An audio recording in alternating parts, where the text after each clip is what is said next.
The child was playing in the room when suddenly the large wardrobe beside him lost its balance and crashed down on him. She had just arrived at the bedroom door and immediately rushed over. She desperately tried to move the furniture that was crushing the child, but she alone couldn't budge it at all. The next second, blood kept flowing out from under the heavy object. It was obvious the child had no chance of survival. Just stepping away for a moment to make a phone call had led to such a tragedy. Little did she know, this was only the beginning. When her husband came home, he blamed everything on her. He believed it was precisely because she hadn't kept constant watch that this tragedy had occurred, and she took all the responsibility upon herself. The pain of losing their child, combined with her husband's harsh words, left her feeling dead inside and even wanting to end her own life. However, while she was crying inconsolably, she didn't notice two dark figures flashing past behind her. In reality, her husband was also enduring tremendous pain, spending every day in tears and repeatedly watching videos of their child from when he was alive. The next day, while she was organizing the child's belongings, urgent knocking came from outside the door. When she opened it, she saw her husband, but he was acting unusually gentle and proactively gave her a kiss. Since the child's death, her husband had been very cold toward her.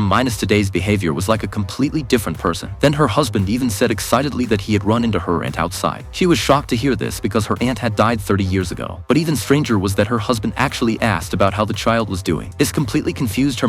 Could her husband have suffered a mental breakdown from the grief of losing their child? Just as she was puzzled, knocking sounds came from outside the door again. She opened the door and saw her husband again, but this time it was the bad-tempered man she recognized. But in the middle of the night, she was awakened from her sleep by a piercing female scream. She saw that in the place where the child had died, a pregnant woman was lying there, covered in blood and moaning in pain. Her husband heard the commotion and rushed into the room. Only then did she realize that the terrifying scene had completely disappeared. Her husband thought she had just had a nightmare and walked away with an annoyed expression. She thought she might be overly anxious about the child's situation, so she decided to go outside for some fresh air. Unexpectedly, she saw the wardrobe that had crushed her child to death on the street. When she looked again carefully, both the cabinet and the two ghostly shadows had vanished. Therefore, she began to believe that there was indeed something wrong with her psyche. She had originally wanted to share her experiences with her husband, but he still harbored resentment toward her. In the blink of an eye, a month had passed. During this time, her husband was equally dejected all day long, sometimes even mistaking other people's children for his own son. On this day, she wanted to have a proper talk with her husband, but he still refused to acknowledge her. With nowhere else to turn, she came to the cemetery to pour out her inner pain to their child's grave. But just then, a bone-chilling sound came from behind her.